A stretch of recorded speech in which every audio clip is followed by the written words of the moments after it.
যখন আমাকে অ্যাসিড মারে তখন আর আমি বুঝি না যে এটা অ্যাসিড। তখন আমি দরজা খুলে আমার এক যেটা আছে ওনার গিয়ে আমি জড়াই ধরি যে আমার কি হয়েছে, এরকম চিল্লাচিল্লি করে সারা। তখন আমার জ্ঞান শক্তি ভালোই আছে, আমি বুঝি। তখন আমার এত জ্বলতেছে মানে বোঝানোর মতো না এরকম। আমাদের তো তাঁতের কাজ করে, আমার যেটা আবার বলতো সেটাই অ্যাসিড মারছে, অ্যাসিড মারছে। তখন চারপাশে সব মানুষ আসে, তখন আমার সেই আসামিরাও আসে, এসে ওরাও বলতেছে এটা তো অ্যাসিড অ্যাসিড, সবাই বলতেছে পানি, তো ওরা আবার পানি দিতে দেয় না, বলছে না না পানি দেওয়া যাবে না, পানি দিলে ফুসকা পড়ে যাবে। তো আমার যে সৎমা উনিও পানি দিতে চাইলো, তো পানি দিতে দিল না এরকম। তারপরে পরের দিন সকালে আমার ঢাকা মেডিকেল নিয়ে আসেন, ঢাকা মেডিকেলে আমি 6 মাস থাকি। প্রিয় দর্শক, আপনারা এখন যে ছবিটা দেখতে পাচ্ছেন এটা হচ্ছে ওনার অ্যাসিড ভিকটিম হওয়ার আগের ছবি দেখেই বোঝা যায় উনি দেখতে কতটা সুন্দর ছিলেন। একটা না 6 মাস ছিল, আমার সাথে কেউ ছিল না। আমার বাবা একজন মহিলা ঠিক করলো, তখন আপনি চশমাটা খুলে নেন।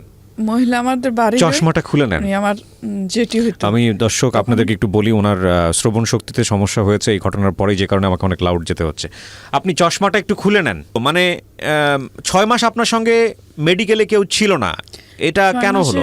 মেডিকেলে ছিল মানে আমার নিজের কেউ ছিল না আর কি, নিজের আপনজন কেউ ছিল না। আমার বাবা একজন মহিলা ঠিক করছে, উনি আমার প্রতিবেশী, আমার এক জেঠি হয়।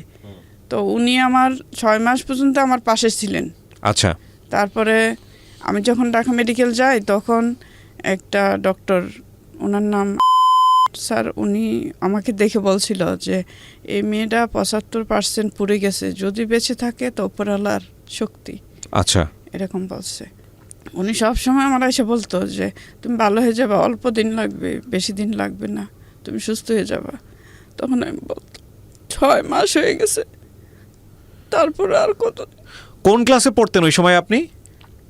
আমি ক্লাস 6 থেকে 7-এ উঠছি। কোন স্কুলে পড়তেন? আমি আমার মামার বাড়ির আসমাতুন্নেসা স্কুলে। আপনার সাপোর্ট বলতে মেডিকেলে কেউ ছিল না, যেটা আপনার খুব কষ্টের জায়গা। আমি বুঝতে পারছি আপনি বারবার চোখ মুছছেন, কিন্তু আমি একটু জানতে চাই যে এই যে দুজনের নাম আপনি নিলেন, এদেরকে আপনি আইডেন্টিফাই করলেন কিভাবে? পরবর্তীতে এরা বের হলো কিভাবে যে এরা দুজনে এই কাজটা করেছে? ওরা তো আমাকে বলছে যে চেহারা বদলাই দিবে, তাহলে আবার চেহারা বদলাই দিবে। আবার ওরা বলতে কি দুজন একসাথেই বলতো নাকি? দুজন একসাথেই। তো দুজন একসাথে প্রেমের প্রস্তাব দেয় কিভাবে? আমি ঠিক বুঝলাম না। মানে ওরা কি বন্ধু ছিল? একজনের বন্ধু ছিল। যখন একজনের কথা আমি শুনি নাই, তখন তারা দুজন মানে একসাথে হইল আর কি। ও আচ্ছা আচ্ছা, বুঝছেন। তারপরে যখন বলছে যে চেহারা বদলাই দিব, তো যখন আমাকে অ্যাসিড মারলো তখন আমার ওই কথাটা মনে পড়লো। তারপর দুজনের মধ্যে একজন আমার প্রতিবেশী, তো ও একজন আসেনি দেখতে, যে অ্যাসিড মারছে তার হাতে পড়ছে, যখন অ্যাসিড ডালার সময় তার পায়ে লাগছে। তো তারও যন্ত্রণা আমার মতো নিশ্চয়ই এরকম যন্ত্রণায় সে বুক করতেছে। তখন সে আসে নাই। তখন সবাই খোঁজাখুঁজি করছিল যে কিছু মানুষ বুঝতে পারছিল যে ওরা যে দিনের বেলা এরকম করছে, মানে সমালোচনা করছে বা দুইজন একসঙ্গে এখানে সেখানে যুক্তি পরামর্শ করছে, কিছু লোকজন আশেপাশের ওরা বুঝতে পারছিল যে ওরা ছাড়া এই কাজটা কেউ করেনি।